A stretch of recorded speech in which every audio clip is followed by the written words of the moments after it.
We are living in a computer-programmed reality, and the only clue we have to it is when some variable is changed and some alteration in our reality occurs.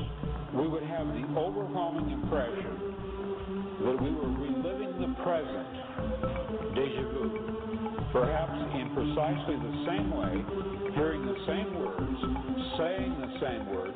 I submit that these impressions are valid and significant, and I will even say this: such an impression is a clue that at some past time point a variable was changed, reprogrammed as it were, and that because of this an alternative world branched off.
Good afternoon and welcome to the third installment of the weekly Free Association Radio Network. Today is the Friday FARcast. As many of you know, on Fridays we find interesting people to talk with and learn about their life, their experience, pick their brains, and see what they're contributing to the collective movement or theater known as humanity.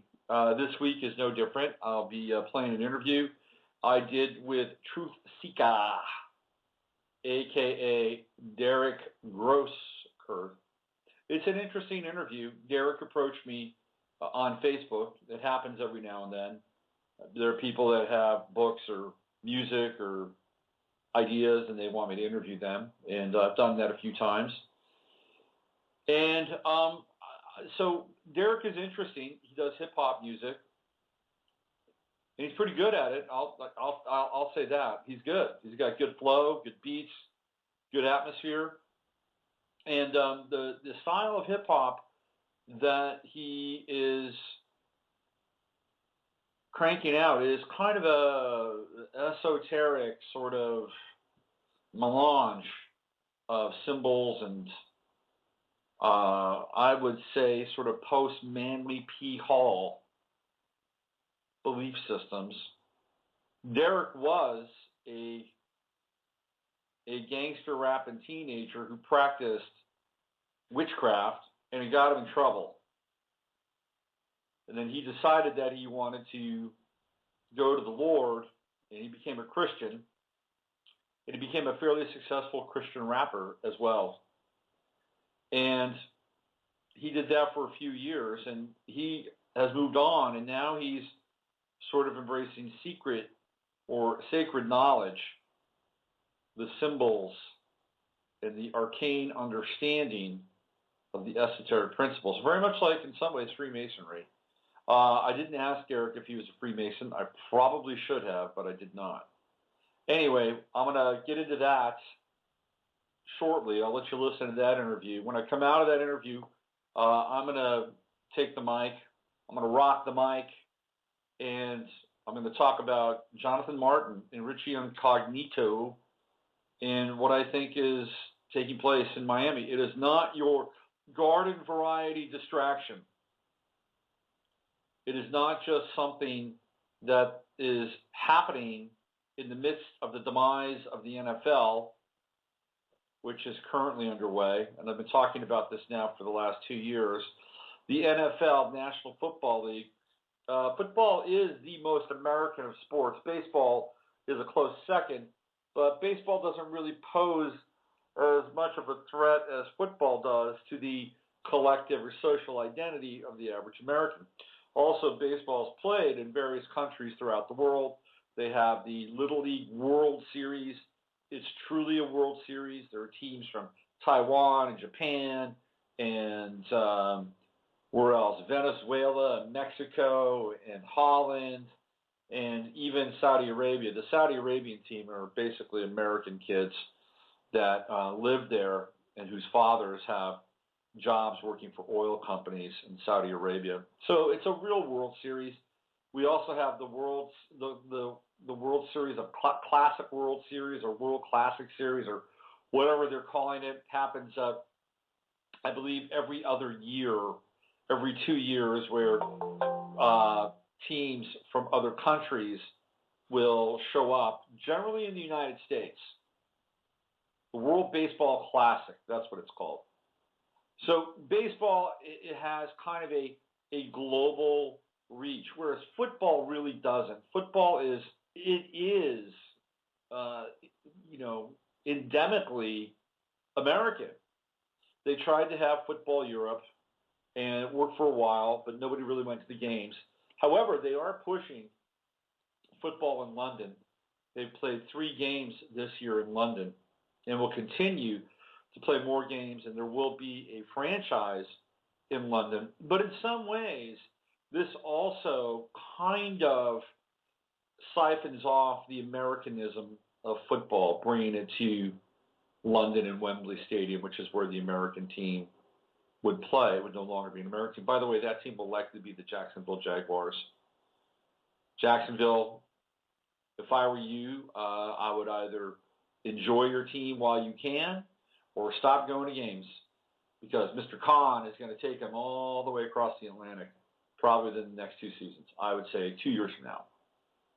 As soon as that lease is up on that stadium, it's cheerio and jolly goodbye, mate. So football is really American, and in order to create a globalized system of governance, aka the New World Order. By the way, did you know that George Bush gave his New World Order speech on 9/11? I think it was 9/11/1990, 9/11/9, if I'm not mistaken. A New World Order, a world where the rule of law supplants the rule of the jungle. I could do George Bush all day.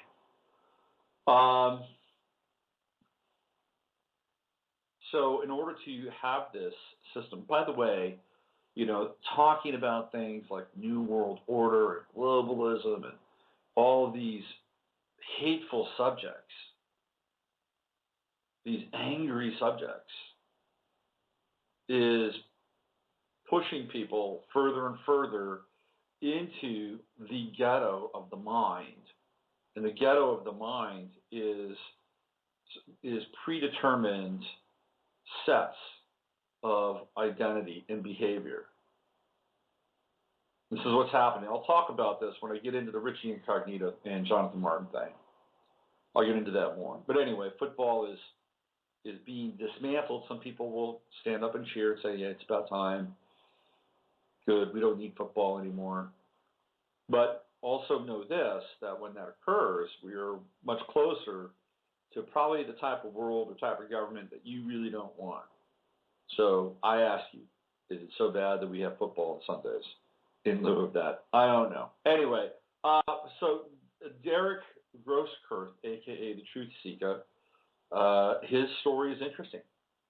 And he's got some good music. So why don't we get into it? Let's play Derek's, my interview with Derek from yesterday. And then when I come back out of it, I'll get into the Jonathan Martin thing and with Richie Incognito. Stay tuned to that. It's pretty fascinating. Okay, so this is myself and Derek from yesterday, and I'll be back and do the second hour in about 53 minutes. Enjoy.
heed the words of the prophets, never put your trust in the government. I'm in tune with the spirit, revealing the prophecies. In my lyrics, you will hear it, don't fear it, the mysteries. You can find me in my prayer closet, praying on my knees.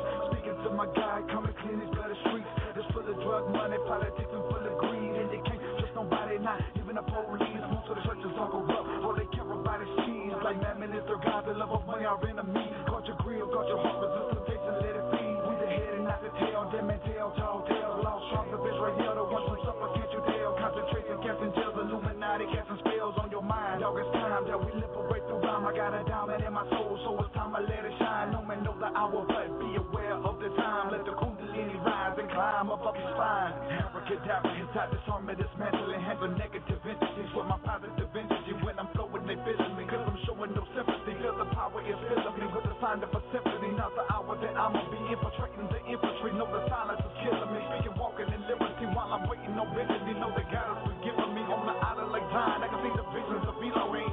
Feeling healing vibes as I lace this instrumental. My syllabus simulate minds, giving knowledge to your mental. Speaking life in the form of rhymes as I ride to the tempo. And this phenomenon won't be moved when the wind blow. I'm in the world but not of it, so where do I belong? I'm relying on my fans because the friends are all gone. I'm getting closer to what I see in my dreams. They say that knowledge is dying, I'm grinding so it may seem. I know that all life is sacred, this is the truth that I perceive. Learn to share what we have and then there's no need for greed. Put them in a casket, the Vatican better than using magic. Put it into the land to seek the truth and give it to the masses. They think it's tragic, we smash it while giving y'all the glory. I'm just an example, I only exist to tell a story. My testimony unfolding according to the light. We're transformed in His image until we look like Christ.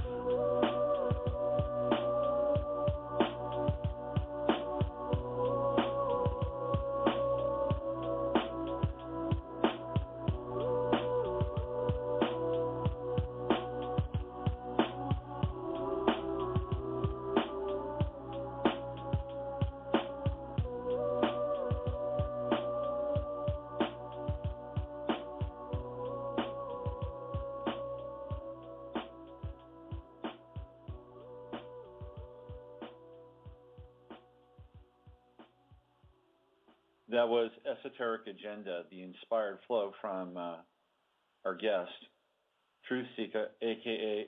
Derek Grosskirth. And that's from his latest record, Spiritual Alchemy. Derek, thanks for calling in and welcome to the show.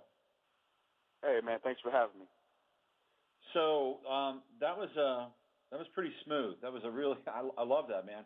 Can you talk a little bit about that track in particular and what your inspiration for it was, and we can go deeper and sort of descend into this, interesting topic of spirituality and symbolism and esoterica and music and hip hop and culture, and maybe we can use this for a launching point here. Totally. That particular song right there, Esoteric Agenda, is a remix of the song Esoteric Agenda by the Lost Children of Avalon. Very inspired by their work, so definitely check out the original version as well. It's a take on their song, and I'm actually working with their label now. So I was actually inspired by that song as a fan, and I put out some work and submitted it to me up on their label, and basically pushing their movement and stuff like that. So. The song was just released. The video was just released this week, so there's actually a video for it. That song in general, the flow on it, it starts out really slow, really laid back, and it progresses and gets heavier and more intense as the song goes on. So basically at the end, I'm almost shouting in a sense. So the Esoteric Agenda is basically speaking about Kali Yuga as far as 21st century, where we're at now, and a lot of the esoteric understanding, a lot of the spiritual aspects of life and of information have been hidden from us, have been stolen from us, whether it's dealing with, some of the different shamanistic perceptions, which I speak on, and our ancestors and things like that, which, a lot of it is taboo to even speak on now. And we're being influenced by a lot of these energies and a lot of these understandings that we have no concept of, but they're still real, they're still going on. So in that track, I'm exploring some of it and putting the information out there, so hopefully that it would pique the listeners' interest to actually look into a lot of these different topics that I'm speaking on. So you're based out of Alabama, is that right? That's correct. Yeah, and Mobile. You're Mobile. You're 29 years old. Let's get into a little bit of the personal history. When did you start getting into hip hop? And can you talk a little bit about how it's converged with your spiritual awakening and bringing those two things together? Yeah, totally. Basically been a fan of hip hop or rap music ever since I was a child. Listening to some of the gangster rap from like No Limit Records, Master P, C Murder, some of the more negative influence type stuff. I actually became a Christian in September 7th, 2000, and so my music changed from that point of listening to gangster rap about killing people, breaking into houses and stuff like that, which I was really big into. And I kind of changed my life or whatnot, and came to a revelation. A deep understanding and a revelation of who Christ was in my life, and really changed my life. So I changed what I was listening to and actually started doing gospel music, gospel hip hop, about 2004, and did a lot of shows, a lot of outreaches, put out several albums under that. And then within the last 4 years, my understanding started to get a little bit deeper, started asking more questions about things that were taboo when it comes to religion or when it comes to the Bible or church in general. Started asking more questions and started getting a lot more answers. And so I just started incorporating a lot of that into my music, as far as my awakening and spiritual, enlightenment of the different answers I was getting, putting it out there. And it really didn't receive too well with the religious crowd that I had, a big fan base in, for the last, 7-8 years that I've actually acquired. The majority of the people didn't like it. There was a lot of people who did. A lot of people understand it, that this awakening is not just happening with me personally, but this awakening is happening across the board. There's people of all nationalities, of all sects, creeds, of all, religions or whatever. They're all, waking up to this universal understanding that we are all one, we are all connected, that the teachings of the Bible, the teachings of Christ are universal. They're not limited to the Bible. And once you start being able to understand these truths and stuff, you'll be able to understand what I'm talking about and what a lot of the sages were talking about over the centuries. We seem to be in a very interesting time where there's this convergence with the esoteric systems in some ways. And what I mean by that is that on the one hand, there is secret or / sacred knowledge that is and has been withheld from us for a very long period of time. You have the church playing the middleman between humanity and God, and then the franchise, the churchianity franchise of religion and faith, the franchising of faith. So on the one hand, we do understand that there has been sacred knowledge withheld from us. And on the other hand, we're also seeing a type of symbolism in esoteric and arcane and occult knowledge that is being marketed and promulgated in the dominant culture right now. And one only has to look as far as Jay-Z and his adoption of symbols and Aleister Crowley. So you have these two very interesting kind of convergent worlds taking place, and one of them is trying to assert dominance over the other, especially in the commercial marketplace. What's your take on this, Derek? I think a lot of people, when they see those symbols and they try to do their research on them, the first thing they're probably going to come into is a YouTube philosopher, someone who's watched a couple of videos and they think that they're experts on occult knowledge or occult history just because they watched a couple of videos on YouTube, where average everyday people who are unlearned try to expose or break down the symbolism in Jay-Z's videos or Lady Gaga or Madonna or these type of people. And, what you're going to find out is most of it is negative. They're pointing out all the negativity on it. And then when you actually break down the symbolism for yourself and you read the works of Crowley or you read the works of some of the different philosophers, Manly P. Hall, who are behind some of these movements, you find out that a lot of it is not about satanic worship. You'll find out that it has nothing to do with Satan, has nothing to do with Lucifer. but a lot of it is about awakening, is about self, realization. So I've definitely seen a lot of people promoting the negative side of it. I've actually adopted a lot of these symbols myself, and I get called a Satanist by the church and get called these different names or whatever. But these different symbols that are used are not satanic in their conception, because symbols have no power. The only power that a symbol has over you is the perception of what you've been taught to understand.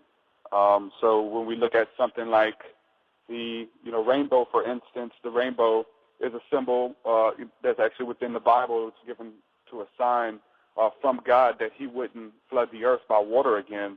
So he basically told Moses or whatever that whenever he seen the rainbow in the sky, that it would remind him of this covenant. So when we see that that rainbow, that's what it's supposed to mean. But now we look at culture and we look at that same symbol, and when somebody has that symbol on the back of their car, or they wear a rainbow on their as a bracelet or something, it actually means that they're homosexual. And so we kind of see how these symbols tend to morph and mean different things to different people. So I think a lot of it, they're using these different symbols or whatever, that they don't mean that they're worshiping Satan or they're following Lucifer, or they plot to take over the world or whatever. But then again, at the same time, I think a lot of people are using symbols like that just because it is taboo, and they know that it will get people talking and it will get people blogging, and it's kind of it's kind of a catchphrase now. It's kind of taking over pop culture, the word Illuminati or things like that. Mm-hmm. Well, there seems to be kind of an aggressive positioning within the marketplace to be able to name, use, and dominate symbolic import. Like, for instance, Jay-Z turns it into a fashion statement. Now, the whole Illuminati movement has really become kind of a pop cultural phenomenon in some ways. What's your take on that? Well, usually, I could, just go back to where I started looking up a lot of this stuff for myself and see my journey and see where a lot of people are. When you start looking up this stuff, the first thing you're going to run into is different negativity on exposing the Illuminati, and the Illuminati wants to take over the world, and the Masons want to kill you, and that's all these crazy theories or whatever, and people have proof and they have all this stuff to back it up. But once you start looking into the information yourself, and you understand that the word Illuminati just means those who are illuminated. The word, people like to use the term Luciferian. Luciferian just means one who is bringing knowledge, bringing light. Knowledge is light.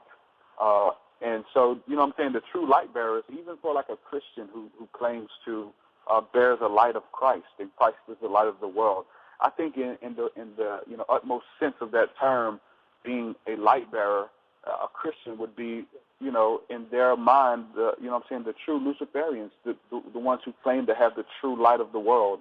And it has nothing to do with the devil and things like that. But, we see a lot of people who, like I said, have no idea what they're talking about. But when you do find people, whether it's an artist who puts it in their music and not only uses the symbols, but actually breaks it down for you, whether it's YouTube videos or being very open about it in the music, like myself, and there's others out there, John Illuminati Congo. He's actually a Mason himself, and he'll actually, give a lot of the secrets away. And there's a lot of the Masons giving secrets away because of the fascination and the people who think that they are tied in with Satanism or they are tied in with Lucifer worship. So they are letting a lot of secrets out there for just the ordinary people. Well, I mean, that would sort of conform to what Blavatsky talks about as the externalization of the hierarchy, and I believe we are in that time. Look, I get a lot of flack from, I wouldn't say I get a lot of flack, but I've had people that are Christian who will not come on my show because I use astrology as kind of a navigational tool. So I understand this from my own perspective. But I also have to ask you, though, I do, and this is a statement and a question, I do believe that there is a positioning and a power grab going on the planet right now. And it's my understanding through the research and the work that I've done that there are a group of people that will use anything at their disposal in order to bring their agenda forward. And the agenda forward, in my estimation, is what I would call the false Aquarian age or the synthetic Aquarian age. And that would be everything that would is in contrast to an organic response to living on this planet and unity consciousness that we're talking about. It's really a top-down sort of paradigm where we're told what to think, we're told what to do, we're told what to feel, and it's kind of this generalized and bland sort of universalist dumbing down while still appealing to our lower or baser natures, first and second chakra stuff. So it feels to me like what we're seeing here is this: there's a conflict going on the planet, and there's this turf war that's taking place, and I can see that in music as well. Again, I'd love to get your take on this and how you kind of work this out in your music. Yeah, I totally agree. I've actually done I did an album called The Fall of Babylon, and it was exposing a lot of that stuff when I was first understanding it. But I wouldn't, call those people personally, as far as my research, I wouldn't call them the Illuminati. I know that's the name that everybody calls them now. I wouldn't either, by the way. Yeah, I wouldn't. It's kind of like they kind of took a term and hijacked it or whatever. I don't even know if they took it. I don't think it's something that they did themselves. Like, hey, we're going to take a term. But no, I definitely agree with. I think we could just look at mainstream music. We look at mainstream hip hop and the consciousness that they're putting out there. They're trying to keep you, like you said, on the the lower level, chakra system where it's just about it's about sex, money, and drugs and rock and roll or whatever, and not asking the higher questions. And they're definitely a tool in the agenda. I'm saying, the mainstream hip hop and the stuff that's promoted. You probably won't hear my music on mainstream radio, because of the different things that I talk about, and it really opposes the opposition. So if anybody's listening to this interview and you think that I'm trying to vouch for the Illuminati system, I'm totally not. I'm just simply saying that a lot of a lot of these symbols and a lot of these names and titles I think are being taken and used or actually being hijacked and actually given to these people. So we're just trying to reclaim these symbols and reclaim these titles and like you said, reclaiming astrology and astronomy. There's stuff in the Bible that is actually for astronomy and astrology, but like you said, you caught a lot of flack from a lot of people. But these same people are under the guise of this imagination that that we don't have to ask questions, that we're going to have everything handed to us and stuff. But I think it really is. There's a lot of free thinkers. There's a lot of people waking up. A lot of them are in Christianity, such as myself. I'm not in Christianity, but I came out of that. That mindset and stuff. And I do catch a lot of flack as well because people still see me as a evangelist and as a Christian rapper type deal. So when I put out this information, a lot of people are actually appalled and, like I said, call me a Satanist and things like that. So it is a system where we have to put our heads out there and we have to stand up for what we believe in, and at the end of the day, I think truth will fight for itself, I think God has our back when we do that. Well, what's really fascinating is that, some of the most knowledgeable and turned on occult researchers are Christians, right? Yeah. Because, they want to see, the devil in action, or they want to see this whole esoteric sort of or occult agenda taking place, and they want to name it, right? I mean, truly, some of these people are brilliant as to how they break it down. And then they step back and they say, well, this is evil and this is of the devil. But and I'm not necessarily disagreeing with that, but it almost feels like it's like symbolic porn or something like that, It's like they'll go out and experience all this stuff, right? Yeah. Well, even just kind of take it a step further when you look at what is it, C.S. Lewis and the other guy who, what's his name? It's Tolkien. The guy. Yeah. Tolkien. Yeah. Exactly. They actually release a lot of information in their books and their writings. These were prominent Christian guys who were influenced by a lot of the occult masters and are actually putting it into a way that people can choose. Because when we start using symbols, when we start using names and titles, it freaks people out. And I kind of found out the hard way that way. And that's why Jesus said, don't throw your pearls before swine, because the swine will trample them under, under their feet.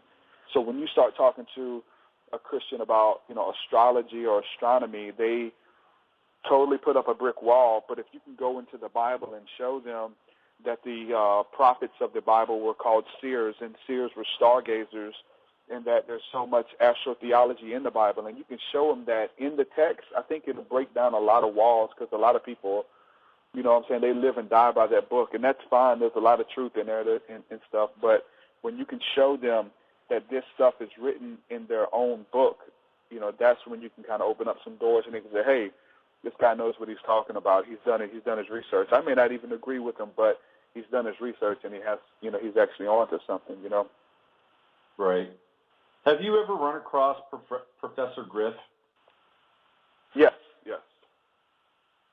Well, he's had some pretty compelling YouTube videos. He's done I think he's done an hour or two on Alex Jones, and some of the stuff that he talks about has to do with ritual sacrifice within hip hop. And one of the things he mentions, of course, is the death of Aaliyah, and how that was a whole setup deal. And there's a few other incidents where he taps into that.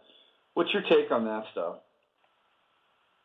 Okay, there definitely could be a lot of truth to what he's saying, but again, I won't give the secret societies all of it, because it turns into something where people like Professor Griff take everything, and then nothing's natural. Like they say that all the celebrities that passed away, all the celebrities that died were sacrificed. And there's a bunch of them. You go by, prominent rapper Pimp C, who was actually a rapper from the South. He was real big. And, he passed away, and then there's all this speculation that the Illuminati killed him because he was trying to, do better, and he was trying to get away from gangster rap, and he was trying to, take the middleman out of the market and make money for, regular entrepreneurs like himself. And so there's this conspiracy around it, and he's just one example. But, they can't get over the fact, okay, the man died from a heart attack. He loved cocaine. He loved mixing drugs and getting messed up. He lived a party lifestyle. He died of a heart attack. Why can't he just die from a heart attack? Why couldn't he die from a drug overdose? The same thing with what's her name, Whitney Houston. You have to tie all this crazy speculation into it. And that's the thing. All of it is speculation. There's no proof. They're just making up theories. She loved drugs. She was a known crack addict. So there's all this information, and she's been clean for so many years, and she wasn't doing drugs anymore. And so it's all these different entertainers, Michael Jackson, Tupac, all this different stuff, that they were killed and they were outed and taken out by the Illuminati because they were on to something, which, even like with the Leo or whatever, like I said, there could be some truth, because mine is just a theory as well. It's just, I have no proof that, he was up snorting coke all night and his heart exploded. I have no idea what he was doing, so it's speculation. But, I think it turns into something where we're trying to find, the whole conspiracy theory thing has definitely gotten out of hand. And, in retrospect, in a crazy way, where everything is Illuminati, everything is a hidden agenda and things like that. So, I really don't study it anymore. Like I may check out a video here and there and listen to what they're saying, and they do have a lot of good stuff. But I tend to try to focus on the positive stuff nowadays, and not really exposing people or putting people's names out there like that. And I found a lot more peace in my life once I started doing that. When I got into studying the Illuminati and studying these hidden agendas and Alex Jones and stuff like that, like, it really changes your mindset. You're looking for symbols everywhere you go. I actually have my wife paranoid. My wife, because she's, we just had a child and everything, and then, I'm showing her information on FEMA camps, and we're all going to be rounded up and taken to FEMA camps. And this was 6-7 years ago when I started, looking into this stuff. And everybody goes through that phase, though. And I think, in the awakening process that a lot of people have to pass through that phase, that everything is a conspiracy and that everything is evil. And then once you start looking into it more, I think you find out that, there's actually more to the, to the eye. And I think that even that is part of the agenda as well, to get people caught up on the stuff like that and get infatuated with some of those things, which are probably not even true. There's compelling info on both sides that would prove it and that would disprove it. Mm-hmm. What's your take on what Kanye is doing with the whole Black Jesus thing? Yeah, Kanye, man, he's he's out of it, man. I don't know. Yeah, he's definitely, I think he has or had a relationship with God or whatever. Definitely from his earlier work, Jesus Walks With Me type stuff, and to what he's doing now, I really don't know, man. He uses a lot of symbolism.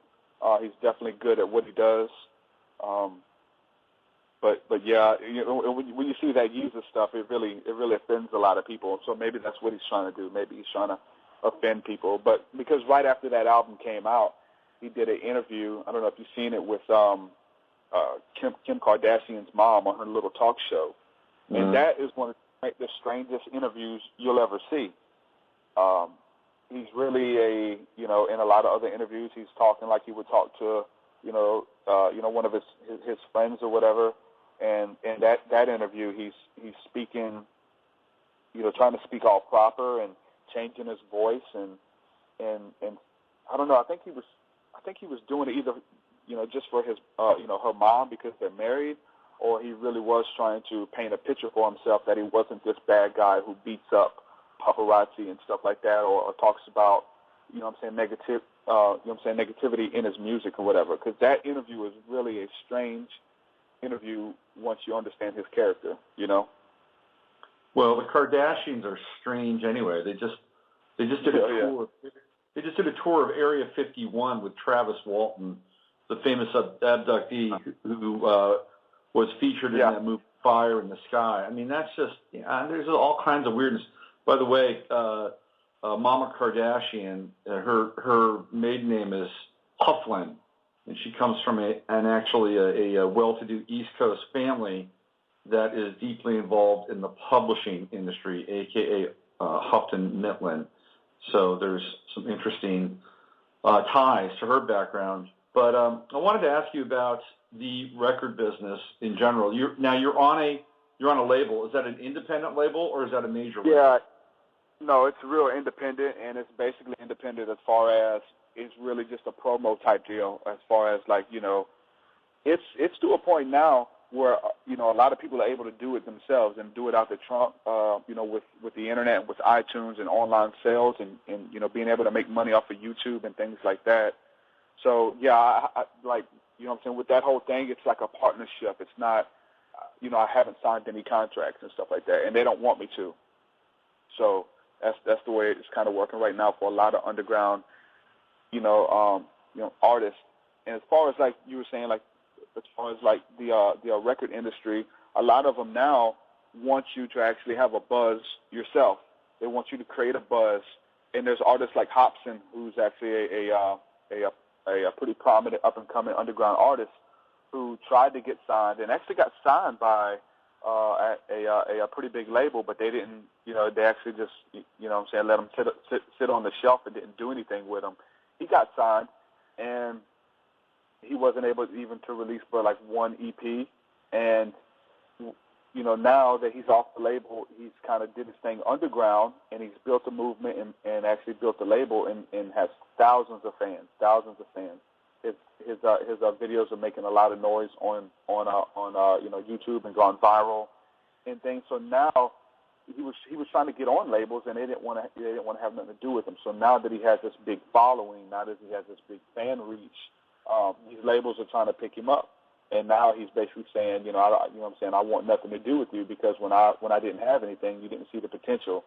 So now he's at a point where he doesn't need a label, where they're doing everything themselves. They keep all their royalties. They keep all the profits off of their sales, the T-shirts and everything. So it's really turned into something where the artist can actually cut out the middleman, but they're going to have to do the groundwork themselves, Right.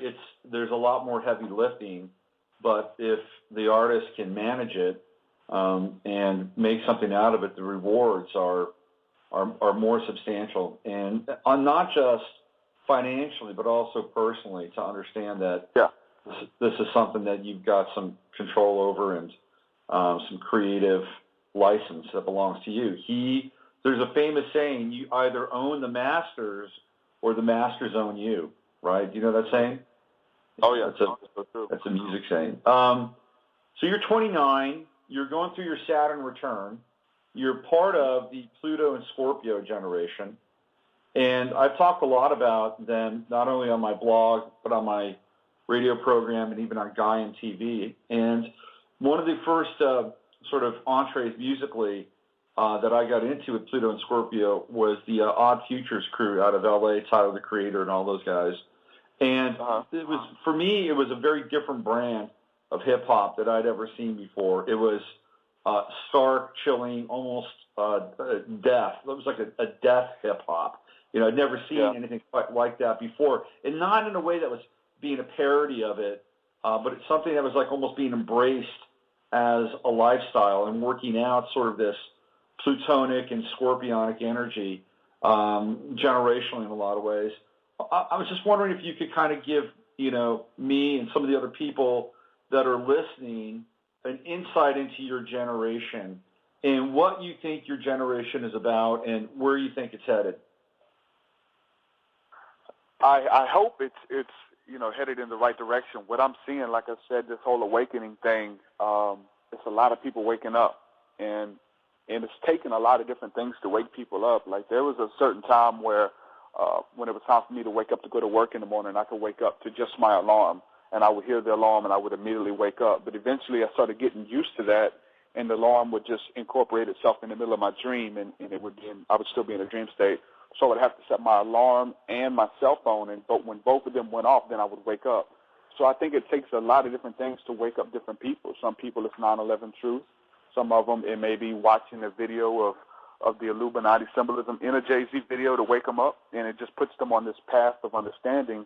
Some people, they're just looking for more, and you know what I'm saying, they're kind of just let down with religion in general, or their leaders aren't answering their questions, these legitimate questions that they have. So I think a lot of people are waking up, and the archons or the corrupt leaders are doing whatever they can to keep people on this lower level frequency, to let them know that, hey, you need me, and you can't get away from me.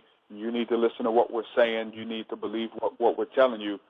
But like I said, this awakening thing is happening on a scale that is, unprecedented, and it's a very beautiful thing where people can come together and not be separated by race or creed or separated by belief system, but understand that we are all one, we are all the same, and to treat others like you want to be treated. That really doesn't, that information is not really being pushed through the mainstream media. So, I think when a lot of people are waking up, definitely due to the information, because the internet's there, and we're actually connected through the internet, and you're able to find people that you resonate with.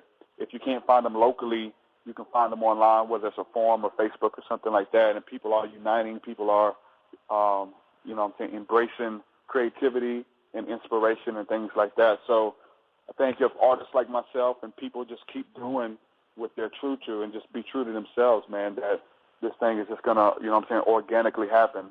And it's a beautiful thing. What's your astrological sign, Derek? Capricorn. Capricorn. Okay. So you're in this for the long haul. Let's play another one of your tracks. Let's play it's a Wingardium. Is that right? Wingardium Leviosa. Okay. What do you want to say about this track? That track right there is very special to me. Probably my favorite track on the new project. The title, Wingardium Leviosa, it's taken from the Harry Potter series. My wife and daughter are huge fans of the Harry Potter movies, and I wanted to kind of do something to kind of give them a little shout-out type deal. So the Wingardium Leviosa is a spell that the kids have to learn in school, and it's a levitation spell. for them to be able to make stuff fly, and they practice with feathers and pencils and things like that, and they're actually able to make them fly by mastering that spell. So I kind of took that levitation spell and used it in a sense of, okay, we need to elevate, we need to levitate spiritually and mentally. So I took it in and kind of shaped it into that sense. So when you hear, when Guardian Leviosa, it's about elevation, it's about levitation, but not physically, but spiritually and mentally. All right, Wingardium Levioso by Truthseekah, and we'll be back in 4 minutes and 10 seconds and find out a little bit more about Derek and what his plans are for the future. There are 4 brainwave states. Beta is the conscious mind. Alpha is the creative and meditative mind. Theta is the dreaming mind, and Delta is where the higher self is. Elevate your mind until you're taken to another place. If you seek your find and then levitate to a higher state. Move past the negativity and let's erase the hate. Embracing whatever will come along and fade away.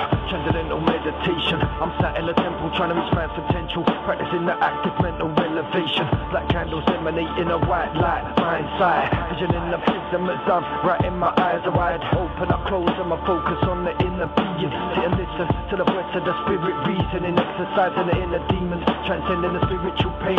Battling negative energy. Standing on the physical plane. Cleansing my aura. Astral traveling the ethereal train. Channeling the mystical phoenix has risen, living again. Distinguishing the flames of a burning desire. Circle of fire. Singing hymns but not the kind for your church choir. Your work for a higher force. Inspired by the Lord like Elijah formed in the sky. I was born in the eye of the storm. Born to the force Messiah. And the real definitely no liars. The truth lies inside of seeking you'll find her. Elevate your mind until you're taken to another place. If you seek your find and then levitate to a higher state. Move past the negativity and let's erase the hate. Embracing whatever will come along and fade away. Elevate your mind until you're taken to another place. If you seek your find and then levitate to a higher state. Move past the negativity and let's erase the hate. Embracing whatever will come along and fade away. Never let you keep me here in this prison that you built for me. Let it be known that I do not fear and I won't back down so gracefully. I'm not what they say I am, but a figment of your imagination. Your dogma, your karma, just a product of intoleration. On a search for salvation, your soul's vacant within a facade. Just face it, your hatred held sacred is why you believe the lie. The choices that you've made have brought you here to question God. In the darkness you can't see the light that shines right by your side. Excommunicated, now my only friend of spirit. Speak to me when I'm lonely and understand the way that I'm feeling. My sanity say I'm losing, I swear to God the stars are moving. The truth that's hidden in plain sight and revealed within the movies. Maybe this sounds foolish, it's cool, it's the way you do this. To demonize human beings and pray that they come through ruins. It's true and it's my desire that fire will burn away your fears. So know that God is love and there's a reason that it brought you here. Elevate your mind until you're taken to another place. If you seek your find and then levitate to a higher state. Move past the negativity and let's erase the hate. Embracing whatever will come along and fade away. Elevate your mind until you're taken to another place. If you seek your find and then levitate to a higher state. Move past the negativity and let's erase the hate. Embracing whatever will come along and fade away. Do not pity the dead, Harry. Pity the living. And above all those who live without love. But you know, happiness can be found even in the darkest of times. One only remembers to turn on the light. Elevate your mind until you're taken to another place. If you seek your find and then levitate to a higher state. Move past the negativity and let's erase the hate. Embracing whatever will come along and fade away. Elevate your mind until you're taken to another place. If you seek your find and then levitate to a higher state. Move past the negativity and let's erase the hate. Embracing whatever will come along and fade away. Is this all real? Or is it just happening inside my head? Of course it's happening inside your head, Harry. Why should that mean that it's not real?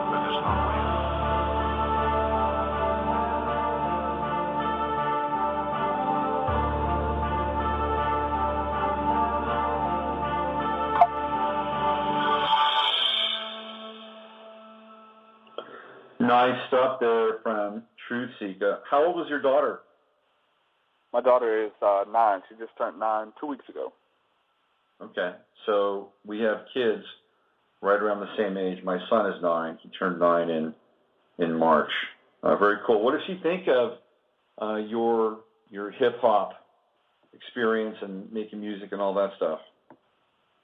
Well, she grew up, coming to a lot of different of the church concerts with me that I did over the years, and having fun or at the same time being drugged to them, So, I don't really stay busy as much anymore as far as doing a lot of gigs, because I was doing a lot of stuff back in the day. So I really kind of calmed down with that, and I just do a lot of stuff out of my home as far as recording, doing different promo stuff on the internet. I haven't done a lot of live shows with my new material, so I'm definitely looking to do more. So but I haven't done any yet. Mm-hmm. So if people want to find your music, they can go to your website, right? Yes. Yes, and it's truthseekahmusic.com. Truth SEEKAH music.com. Truthseekahmusic.com. Okay, that's one place. You're also on Facebook. You've got a lot of friends on Facebook. You've got almost 5,000 friends on Facebook. I think you've maxed out over there, right? Yeah. Yeah. That's great. Yeah, I've also got a fan page too. So it's just the facebook.com/Truthseekah. So if you just search that, you'll be able to find me.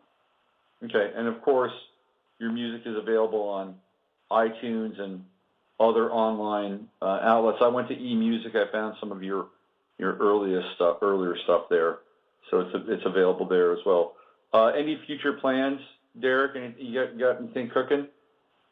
I'm actually trying to finish up writing a book right now. Just writing a book about my dealings with the occult, as far as in a negative sense when I first got into it as a teenager, getting into witchcraft, Satanism, and black magic and stuff. So, writing a book speaking about that and how I transformed over to Christianity and found Christ, and that sense, and that all that happened in 2000. So I'm actually writing a book about that. I started writing it 8 years ago, and I put it down, and then it's just kind of surfacing back up. So something that I just need to go ahead and put out there. So you were involved in witchcraft and Satanism at one point? Yeah, I was. Yeah, as a teenager, the very negative type stuff. Yeah. Yep. And so now, can I ask you how you got into that?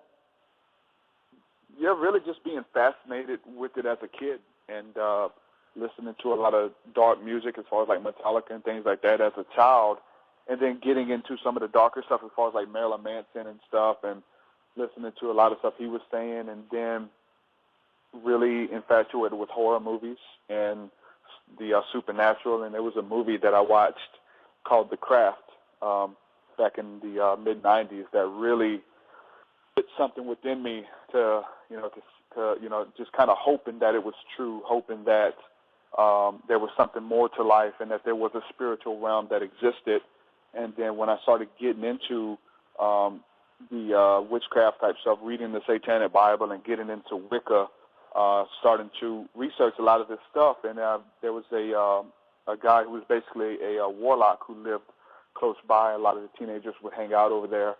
And we would go over there and just pick his brain for hours, and he would teach us little spells, and kids were doing spells and stuff like that, making people get sick and stuff. And, he was really like a guru for me. And some of the stuff that happened, I actually, just kind of make a long story short, I stole something from him. I stole a video game from his house, and I was probably 13 at the time. And when I did that, they actually found out that I did it, and there were some guys who got up, and they went in the back room and did some type of little ritual, and had these different entities chasing me, and went to my girlfriend's house at the time, and I was in the bushes. Me and a buddy of mine were getting ready to go to her house and hang out, but we didn't want nobody to see us. And we watched a light for about 45 minutes floating throughout the yard, and I thought it was her dad with a flashlight. And we watched it for, like I said, 45 minutes. Then all of a sudden, this big shadow that was about 8 foot tall, and the closest thing I can describe what it looked like a camel, like an 8 foot tall camel, ran past me and my cousin and knocked us both down to the ground and disappeared. And so when that happened, it scared the hell out of me. But at the same time, it was like, man, this is real. This guy had some type of protection spell with some type of elemental, is what it was. It actually came after us and knocked us down to the ground to get its stuff back, and a lot of crazy stuff started happening after that. But I went down a really dark road myself trying to seek after that stuff the wrong way, and I was a real negative person. So kind of like when I came in, to the light and gave my life to Christ, I kind of left all that behind me. And some of it now is resurfacing, not in a bad way, but looking at it in the in the true light and understanding that there's a lot of truth there. But I was a real negative person, stealing from people, robbing people, doing drugs, fighting, those type of things as a teenager, and mixing these different occult principles in with it really opens up doors and leads you down a road that can be very scary to go down. Mm-hmm. So obviously you had a fair amount of exposure to symbolism in language, spellcraft. Oh, by the way, that movie, The Craft, I mean, those 4 young women in that movie, right? I mean, that was pretty seductive. I mean, I could see where, a young guy watching that movie with 4 young witches, that would be actually kind of, that'd be a turn on. I mean, so not only are you getting the kind of the occult symbolism and this intrigue about using these powers, but you're an adolescent guy, and these 4 foxy young witches are practicing the craft. I think it could be very, very, very effective in terms of getting people to think along those lines. But you had some contact, some deep contact with the symbolism and the language. How much of that symbolism and language has bled through to what you're now experiencing with the more esoteric matter that you use in your lyrics and I guess in your life as well? Yeah, right now I'm really trying to get over the negativity part of it, as far as me telling my story about coming out of witchcraft and coming out of the occult. Telling this story for over 10 years, and so people refer to me as that guy. I was a Christian evangelist. So now I'm talking about things that are a lot more similar, using occultic terms and words and symbols and things like that, and understanding that the word occult just means that which is hidden. And that we understand that that which is hidden by some which is hidden to some is openly shown to others. And to really try to alleviate some of the fear. So I'm catching a lot of backlash. Those, 5,000 friends that are out on Facebook, if I try to share something, a lot of those are people who followed me as a Christian minister. So when they hear some of the new music and they see some of the symbolism, there's a lot of negativity affiliated. So right now I'm still in that phase, in that process of moving on and letting go of certain people and letting go, because I'm not the same person that I once was, doing lectures for kids and warning people about some of the stuff that I'm now affiliated with, which is not a bad thing. I definitely painted a picture that it was something bad, but I'm definitely painting the picture now that it's all about intention. It's all about what you're seeking to do. When we talk about prayer and meditation is not evil. Meditation is not demonic, but those in the church world would say it is. It's a tool, just like, praying. Praying is not evil, but if you're praying to Satan, if you're praying to demons, then that prayer becomes an evil, negative prayer. But if you're praying to God, you're meditating on the higher things of above, then it's something beautiful. It's something which is awesome, So kind of trying to undo a lot of things that I've done as far as painting these pictures and stuff. And, I still warn people about it, man, because if, it's like I said, it's about intention, and you don't need to play with this stuff at all. Like, if you're a real negative person, you don't need to, start trying to deal with entities or looking into shamanism and things like that. You got a lot of stuff that you need to learn, and you need to come in contact with before you take that next step. I was a 13-year-old punk, getting into this stuff. So I got hurt. I got hurt really bad. I was losing my mind at the time and had entities talking to me that I couldn't see, and at certain times I could see them, and I really had nobody to talk to. So that's when I heard about Christ and I knew about him, and I ran as fast as I could, away from that stuff. So now it's resurfacing, where it's just about truth. It's not about dogma. It's not about religion. It's not about the occult. It's not about witchcraft. It's just about truth. And there's a lot of things that need to be addressed about these different spiritual realities that are influencing us, that we can do stuff to influence them. We can open and shut doors. We can speak things into existence. And these principles are in the Bible. I think the way it's resurfacing in my life was through the Bible. It's through these different understandings about God actually sending out evil spirits to get on people and to influence people that is written of in the Bible. So, dealing with a lot of exorcism type events that I've had in my life on me, and me actually helping people, get demons off of them and unclean spirits and things. So a lot of the stuff that is in the Bible and there's scriptures to back it all up. So in a sense, there is a green light there as far as, there's a lot of stuff in the Bible that a lot of people are not aware of at all. And those are the type of things that actually interest me, Yeah. Real quick, we only have a few minutes left here. In your interactions with the warlock down the block, did you find that Satanism was much more common and prevalent in rural America or suburban America than people might realize? Well, not really, because it was more of a isolated case, because we are in the South, we are in the Bible Belt, so we're not even in Louisiana. Maybe in Louisiana it definitely was. There's a lot of more people who were introduced into burning, even stuff like burning candles and saying prayers or praying to angels as far as like the Catholic faith is concerned and stuff like that. But with this case, it was more isolated.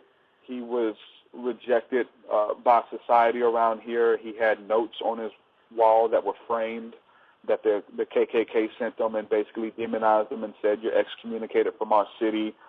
Prominent pastors wrote him letters and notes and stuff, and he wore them as a badge. He had them hanging on his wall and stuff like that. So it was, it was real isolated, but, the teenagers flocked to him. He used to just open up his doors for people just to hang out, and a lot of the misfit kids and stuff, and he'd let them have parties and things like that. So there was tons of kids over there on any given occasion. And kids who were having problems at home with their parents, they would stay over there and stuff. Interesting. All right. He is Truthseekah, a.k.a. Derek Grosskirth. You can find his music at truthseekahmusic.com. Derek, wish you all the best. And when you get this book published, come on back on the show. We'll talk about it. We'll get into your journey a little bit more. All right, man. Thanks so much for having me. It's a blessing. All right. You take care now. All right, brother. All right, that was Derek Grosskirth, a.k.a. Truthseeker, and thank him for being on the show and sharing his views. One of the things that occurred to me after I interviewed him was I really wish I'd asked him if he was a Mason, because that's what it felt like to me. I'll ask him privately. I'll ask him offline. But it feels like he went from Christianity to Freemasonry. I don't know if any of you else picked up on that. Now, are Freemasons bad? Well, there's a debate about that. At the higher levels, perhaps they are. At the lower levels, well, it's just a fraternal thing. If you have any questions about Freemasonry and you want to hear the Christian perspective, I recommend you read a book called The Deadly Deception. It's worth checking out. It's about somebody who was a 33rd degree Mason and left, and he did the reverse path that perhaps Derek took from Freemasonry to Christianity. Anyway, you can find his music at truthseekahmusic.com, and you can find him on Facebook and his webpage and all that stuff. He's an interesting young guy, and Pluto and Scorpio going through those religious, esoteric, occult changes in life, as I guess we all do at some point along the way. Man, it has been a hot and heavy weekend here, or day here, on Facebook. Yeah, so very funny stuff. Funny stuff. What's going on out there with you? What's happening in your world? What's taking place? Let's. There's somebody who's been listening for a little while. Let's find out who they are, why they decided to call in. Hello there. Oh, hello. You still don't Santos. know my phone number. Hi. So, what did you think of that interview? Oh, it's awesome. I'll be playing your interview on Monday, but I almost wish I had recorded this one. Wow. Well, good stuff. I firmly believe that music, and I mean secular music, set me free from a terrible bondage, psychological and psychic. And how did that happen? Well, I was in college, and every 2 years we had this thing called the Rock and Roll Show. Uh-huh. And it was mostly students and just a few people from the community singing the old songs from Chuck Berry to the present, which then was the 80s. And, you know, I can't think of the word, not parody, but doing the greats of rock and roll and soul and rhythm and blues. They even did Benny Goodman once. Mm-hmm. Anyway, he was a good man, that Benny Goodman. Oh, Mom's parents were shocked and didn't want her to listen to that jazz. Yeah. Yeah. Oh, wow. Anyway, Mom had never allowed me to listen to rock and roll, so it was quite an experience. Yeah. Of course, eventually my son introduced me to things like heavy metal. He got into Iron Butterfly. That's the devil's music, Tessa. Heavy metal. Oh yeah, it'll turn you into a frizzy-haired, dark-skinned commie, according to Mom. Yeah, it's true. Yeah. I was a heavy metal kid, I admit. Well, I still like AC/DC. Yeah, well, you know, their singer Bon Scott, he died. He was a sacrifice, and now he's in hell, right? You know that, right? Because he was on the highway to hell. He knew it. Oh, yeah. Well, their best songs were about hell. When they tried to do other stuff, it just fell flat. Here, anyway, I'll tell you a quick AC/DC story. This is from somebody that I know who dated one of AC/DC's roadies, and one of the AC/DC writers. You know, they have writers and contracts for live bands and when they play concerts, and their writer for every stadium show that they would play was that they would have in their stage, because you have to figure out, like, with insurance and all this stuff, right?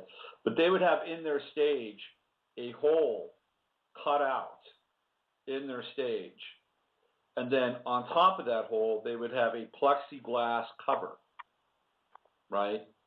A plexiglass cover. And below the stage, they would actually have a small room sort of built beneath the stage, beneath the area with the plexiglass cover. And then I hope they wore underwear. Well, AC/DC would bring naked women into this little room beneath the stage. And they would have, the naked women would, of course, be doing various things. So while they were playing live to the audience, they could walk across this plexiglass sort of opening cover and look down and see these women doing these various things while they were playing in front of 20, 30, 40,000 people. So there's a little AC/DC story for you. Rock and roll. I love it. Hey, listen, I'm gonna put you back on hold because I'm gonna see if I can crank out the last part of the show here. All right. Okay. Well, Tessa has a show on Monday. It's on here on Blog Talk. What time does that air, Tessa? 3 p.m. Pacific time, 6 p.m. Eastern, and 11 p.m. in England. It's called Ancient of Days. It's also on freedomizerradio.com, where the chat room is. Okay. Well, Tessa interviewed me yesterday about JFK, and I gave her my 45 minutes worth on that. So you can check that out on Monday on her show. Yeah.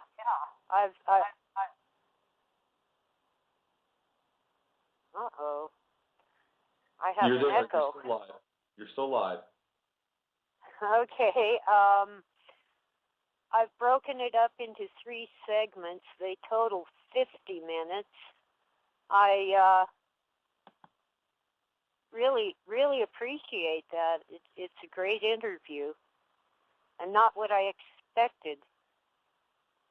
Well, that's what I do. I try to do my best to throw out the unexpected, and sometimes the unexpected throws back at me. So that's life anyway. All right, I'm going to put you back on hold, okay? Okay.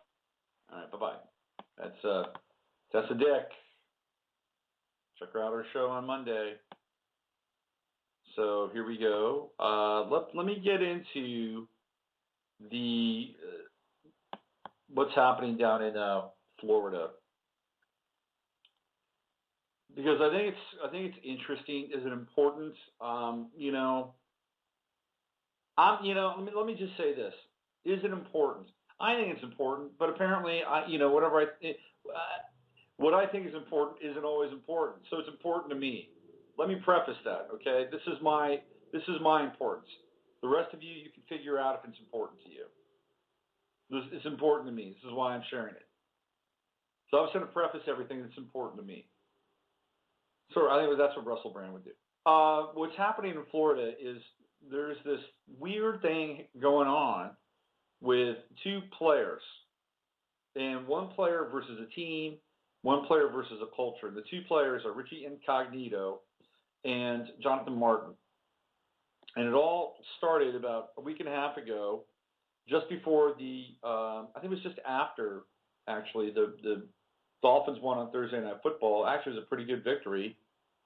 Much to the credit of the Dolphins, who've been lousy. They beat the Bengals, who are actually pretty good. So there's a player on the Dolphins by the name of Jonathan Martin. Jonathan Martin goes about 6'5", about 304 pounds. He's a big dude. And he went to Stanford. And he walked out of the Dolphins facility claiming that he had been the victim of hazing and bullying, and he just couldn't take it anymore. So he checked himself into a hospital, a medical facility. And all of a sudden, people are thinking, my God, what is going on with this? This is very unusual. Pro football players, they don't normally do stuff like this. Pro football players, they figure it out. They've got their own unspoken code. They've got their locker room sort of agenda, their locker room court. And rarely do they break ranks. And Jonathan Martin broke rank at that time. And the story that came out was that another player, Richie Incognito, had sent him threatening texts, had sent him voice messages that were threatening, and all of these got played very quickly in the public eye. It didn't take very long for it to happen. So much for being incognito. All of his stuff went out there, and it didn't sound good. I talked about it on last Friday's show. It didn't sound good on the surface. So there's a rush to judgment. The Dolphins suspend Incognito immediately, and we begin to look at his past and examine where he came from, his checkered past, all this other stuff. Meanwhile, Jonathan Martin is the victim, and we cannot question the victim's position. Can't do that. So what happens is that this goes on for a few days, over the weekend, and then Monday, the silence broke in the Dolphins locker room, started to talk about the whole situation. And what I realized that when I saw the guys in the Dolphins locker room, they're all like under 30, so they're all Pluto and Scorpio guys. And Pluto and Scorpio do not mince words. They speak their mind. They will speak their truth, whatever that truth is. And they didn't hold back, and they basically said that Richie was not a bad guy. He was a team leader. He was part of the leadership council, and that they all thought that he was friends with Jonathan Martin, that they went out together, that Richie was the one guy that actually stood by Jonathan. And this also came from a former player who's no longer on the team. And then it comes out that maybe the entire team, or part of the team, the offensive line, was trying to toughen up Martin, who had shown a distinct lack of interest in playing professional football, even though he was making a pretty good salary as a second-round draft choice. So now the team begins to rally behind Incognito. It's very strange. I mean, it's like nobody came out and said, "Yeah, Richie did this.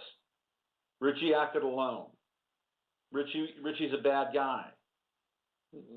It didn't happen, and it wasn't. And it's funny because the media immediately grabbed Ryan Tannehill and Brian Hartline as two people who supported Incognito. Both Tannehill and Hartline happen to be Caucasian, like Incognito. I don't know if this was intentional, but there were African-American teammates who came out and said something very similar. Across the league, the narrative at first was in support of Jonathan Martin, and then it quickly shifted, and then the league narrative went more towards the Incognito side of things. So you have the locker room, the people that played with both these guys, basically saying, "Hey, Richie didn't do anything to this guy." But what's happening is now Richie Incognito's past is being brought up and dredged up into the press. He's being tried again, before the rest of us, tried in the public eye. And so I decided to look at Jonathan Martin. Who is he? Where did he come from? Well, he comes from Southern California.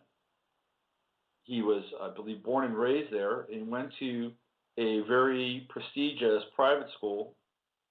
I think it's called Harvard Dominguez Hills, and it is a private school. I think it's a feeder school for the University of Harvard. And his father, Gus Martin, went to Harvard. And there's a whole tradition of Martins that have gone to Harvard. Now, before I get into Gus Martin, and it's interesting, you'll find what I'm about to share interesting, which I think you will.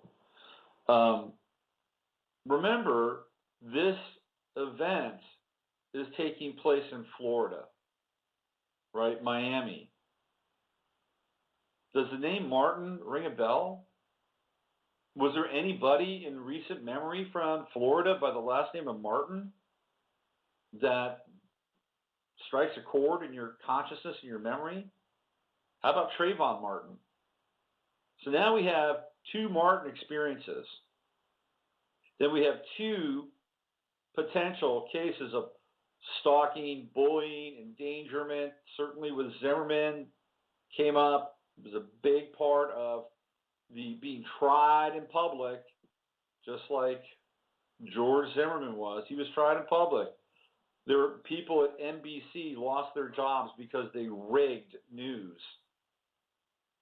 They rigged news and evidence to paint George Zimmerman out to be a racist. That was one of the first things that came out on NBC News. People lost their jobs over that. That's a fact. It's not supposition. NBC never did a retraction. NBC never did an apology. So here we're having something very similar happen with Richie Incognito.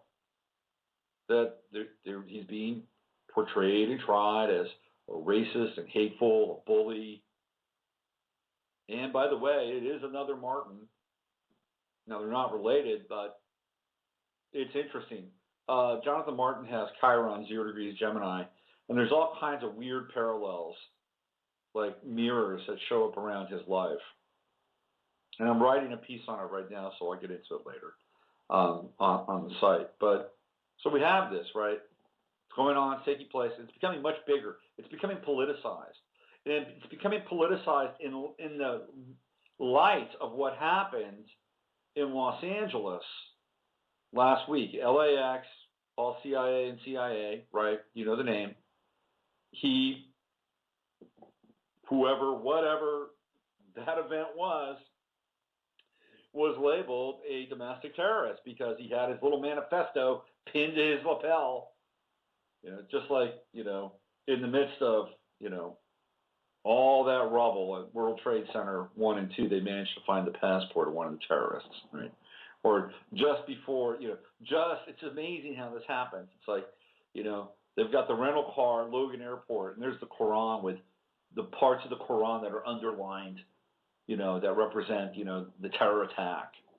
It's amazing how these people wear their badges, right on them or close to them. Anyway, so we have this event, and now all of a sudden terrorism is not about Muslims, it's not about Arabs, it's about Paul CIA and CIA and what he represents, and talking about the New World Order, the Federal Reserve. You see, this is where it's all getting contextualized. And so now we have, in the wake of that and the solar eclipse, we have what's taking place with Richie Incognito and the Miami Dolphins and Jonathan Martin. And it would not be a stretch to think that Richie Incognito would transcend the bully status and become, in some ways, a domestic terrorist. Could it not? Could we not be looking at the morphing of bullying and the definition of bullying to morph into terrorism? I don't think it's that much of a stretch at all. Now, what's interesting, and here's where the weird kind of Gemini stuff kicks in, all right? I've already talked about the Martin thing, Trayvon Martin, Jonathan Martin, Florida. There's also Gus Martin, his father. Gus Martin teaches at Cal State Dominguez Hills in Los Angeles. He has 9 books out. He started writing in 2004. He has 9 books out, and they are all based on terrorism. They're based on terrorism. He's become an expert on terrorism since 2001. His first book was a compilation of articles that were written in the wake of 9/11. He's been published by Sage Press, which is a progressive / social justice publishing company. And I believe now it's in Santa Barbara, at least the woman that owns Sage Press. She lives in Santa Barbara. I don't know if it's still based out of there. It could be New York. But he's got 9 books on terrorism, the nature of terrorism, and a lot of the books, at least 3 or 4, also have appendices or have sections solely devoted to the Department of Homeland Security, and how the Department of Homeland Security is this viable network which will help us identify terror threats, work with local authorities, all this other stuff, right? And these books are not cheap. These books are upwards of $60. Some of them are $120, $140. So these books are going to universities. They're going to think tanks. They're going to police departments.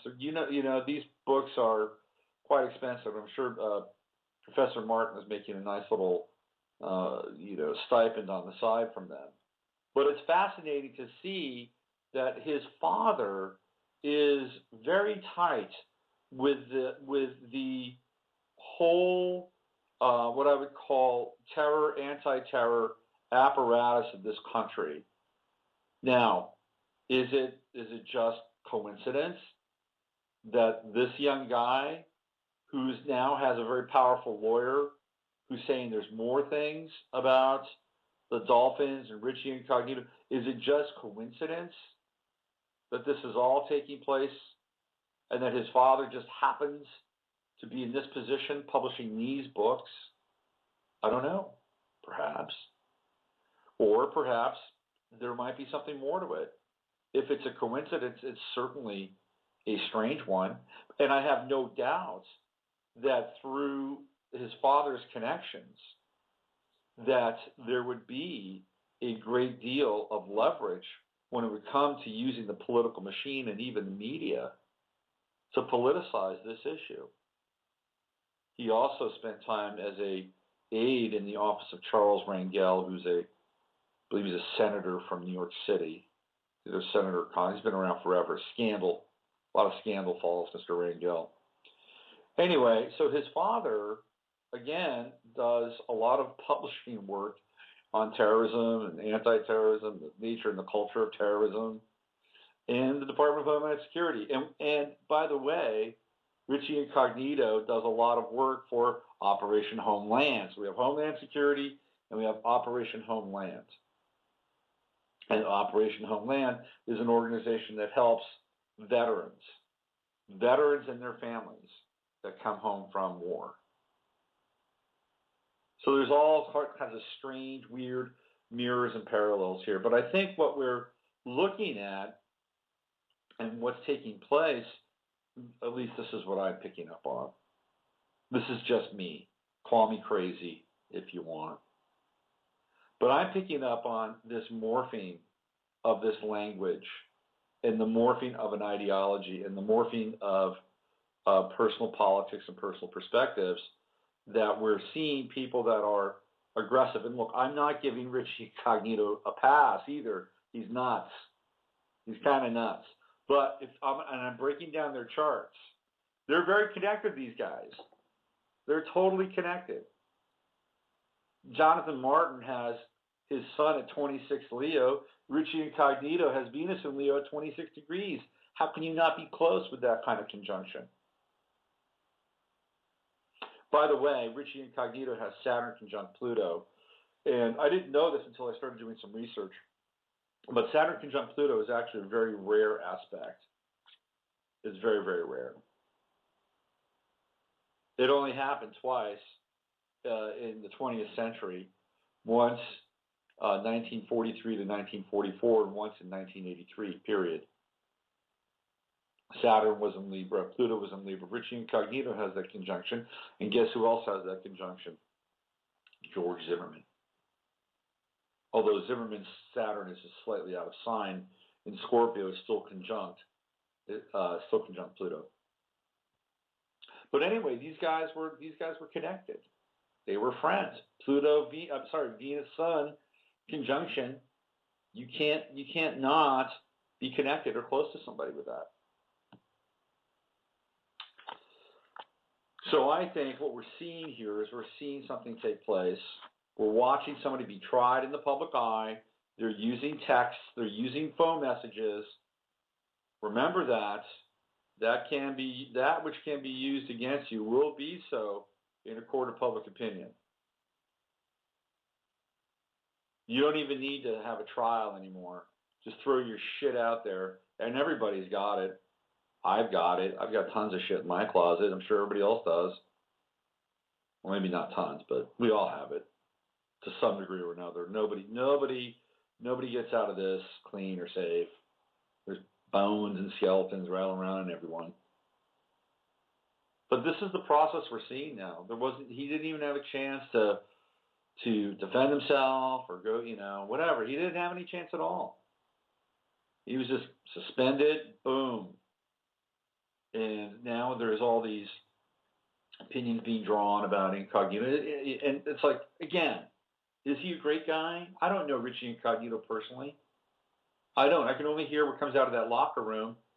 But I think he at least deserves a chance to clear his name in some way. If something has gone wrong, if something is impinging upon his right to earn a living, he has every single right to clear his name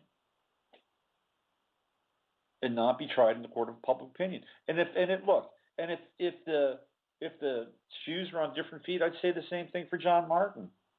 And John Martin deserves to have his story told too. But the way it's being done, the way that they're going about it is completely disingenuous. Completely. But this is where things are moving. And we see that, that we're looking at the language of bullying around incognito. These are football players. They're football players. It's part of the culture. It is what it is. These people are paid to be basically borderline psychopaths. And if you're not going to be one, you're not going to fit in the league. There's a guy by the name of John Moffitt, 27 years old, plays for the Denver Broncos. He just walked away from the game this last week. A week after Jonathan Martin decided he doesn't want to play for the Miami Dolphins, it's too tough for him. Another guy for the Denver Broncos, you know what he did? He said, I'm done. I'm going to take my paycheck. I'm going to give it back to the Broncos, because that's what happens. Once you leave, you're done. They don't pay you anymore. You only get paid to play. He's done. He walked away, said, I've had enough. I want to get up in the morning. I want to enjoy my life. I want to be with my kids. I want to be with my family. I'm over it. I'm done. Now, that is a responsible attitude to a sport that you may not be into anymore. He just said he was over. It was through. Instead of creating some weird psychodrama that we're all being put through now. And unfortunately, it's coming down to race, because Martin is black. I think he's mixed, but it's coming down to race. And Richie Incognito's white. And we're seeing more of the divide and conquer, more of the polarization. And, we're looking at a very powerful and impactful movie that's about to hit movie screens all across the country, 12 Years a Slave. And when we see that and the image and the images of that begin to reverberate and come into the vox populi and the collective narrative, the whole issue of race is going to go to another level. And, look, I think that we need to have a really open discussion at some point. It's like we have to move on. We have to figure out a way to move on from this. But what happens is, and look, I don't want to cast aspersions on anybody's experience, because it's very personal, both from a family level or generational level, personal level. You don't know till you walk in another man's shoes. I firmly believe that. But there's something about therapy that I think can be extremely self-defeating. There are other people that have come to this conclusion, and that therapy can work at times in very good short bursts. But extended therapy has been proven to not necessarily be that effective. And the reason why it's been proven to be not that effective is because people revisit the trauma over and over and over again, and they become stuck in the trauma or caught in the trauma and addicted to the trauma. But there is actually a series of mechanisms that take off in the brain, fires all the brain chemistry, the neuropeptides, the neuroreceptors, and people become used to that. And so it's hard to heal and move on from the trauma if you are constantly revisiting it, even if it's from a different angle.